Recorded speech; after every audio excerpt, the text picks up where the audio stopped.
Innovation. Il est là avec toute sa curiosité pour nous parler Open Innovation. Bonjour Hervé Dechaine. Bonjour Franck. De quoi avez-vous envie de nous parler cette semaine ? Des automates. Franck, je ne sais pas si vous vous souvenez, mais durant la campagne présidentielle, une candidate s'est rebellée contre les automates d'achat de billets à la SNCF. Alors, elle avait été, quelque peu chahutée sur les réseaux sociaux. On peut le dire comme ça. Un peu chahutée, parce qu'elle avait l'air de découvrir quelque chose qui était paru dans les années 20 à la RATP et déployé à la SNCF dans les années 90.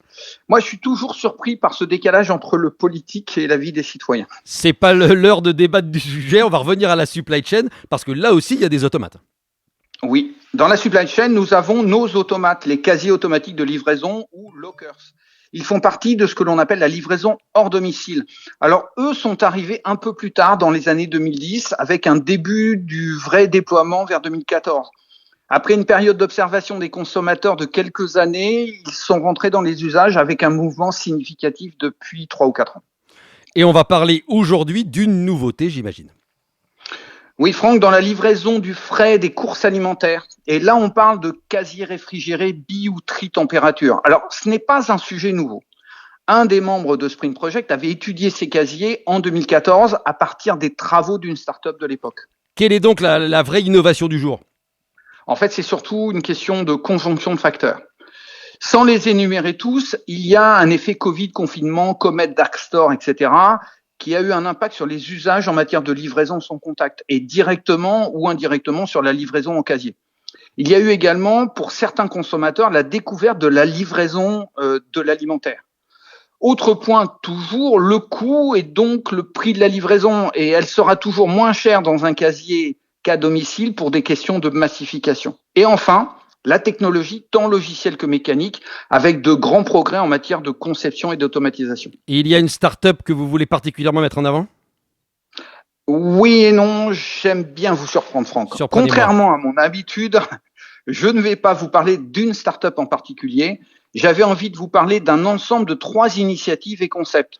Il y a WeDrop, Ubistore et Delipop. 3 technos de quasi automatiques multitempérature.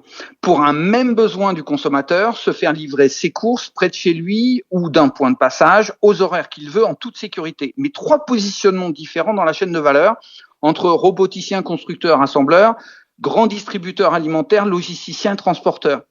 Mais puisque j'attache beaucoup d'importance aux fondateurs, 3 générations et profils de fondateurs différents, du vieux briscard de la supply au jeune loup de la techno. Pourquoi n'avez-vous pas voulu les distinguer ?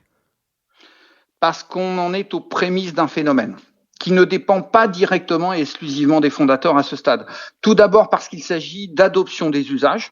Ensuite, c'est une histoire d'infrastructure et d'emplacement, donc de gros investissements, de gros sous, mais également de volumétrie et de flux pour alimenter ces casiers. Donc, adossement à un ou plusieurs grands acteurs du secteur. Et pour couronner le tout, la capacité industrielle pour passer à l'échelle. Nous en sommes qu'au début de l'histoire.